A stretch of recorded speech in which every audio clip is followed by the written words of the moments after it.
To talk about money with tougher economic times predicted ahead, many Americans could be in danger of losing their jobs. So it's time to start preparing your just-in-case plan, if you will, which should not include taking money out of your retirement plan to pay bills. Financial expert Stewart Welch from the Welch Group joins us to offer some better strategies. Good morning, good to see you, Stewart. Yeah. Let's talk first of all about why you shouldn't take money out of your retirement plan. That's a mistake. Well, I think the first thing is first, let me set context.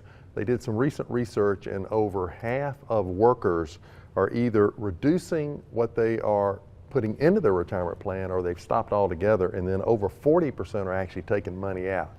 And that is disastrous. I think the first thing is that when you're taking money out, it feels like maybe it doesn't matter that much, but I can tell you lose momentum. And momentum, money in that tax-free environment growing over time is huge. It doesn't feel like much in the beginning, but I can tell you over time it is a really, really big number. Not to mention that 10% penalty you got to pay, the tax penalty. So if you're under 59 and a half, there's a federal penalty of 10%, but everybody's going to pay the income tax on it. So you're going to get hit with income tax.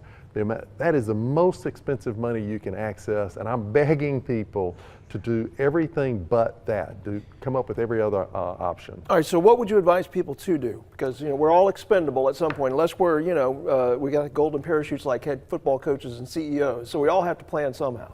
Yeah, I think you want to kind of do a self-assessment. One is your job secure? So just think about that, and do you have cash flow to pay your monthly bills and pay them all off? And then are your loans fixed rate or are they variable rate? And if they aren't, sure, you should get them switched, right? Well, if you can. So it's a hard time to switch because the fixed rates have gone way up.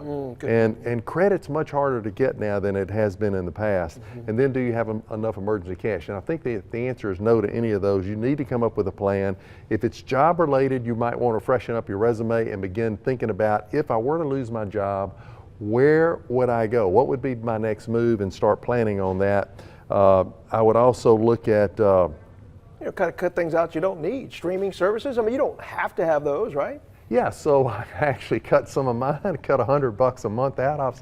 This thing has mission creep. It starts out at one number, and a few years later, it's a much higher number. Right. I reviewed it, was able to cut $100. But look at all of your expenses and look at ways that you can cut. There's so many ways that you can, and do everything that you can. And then think about, how can I raise cash? So maybe you have, ride around, I see all these boats sitting in yards. They got weeds under them. They hadn't been moved in a while. Garage sales, a gig, there's this big gig economy. Maybe there's a second job, a part-time, something you can do. I'm just asking people to try to get through this. Yeah. And it may be 12 months, it may be 24 months, but please try not to pull money out of retirement plans. You lose all of your momentum. It's a huge number down the road. All right, Stewart Welch from the Welch Group. We do appreciate it. Thank you so much. Thank you, Mike. All right, we got more.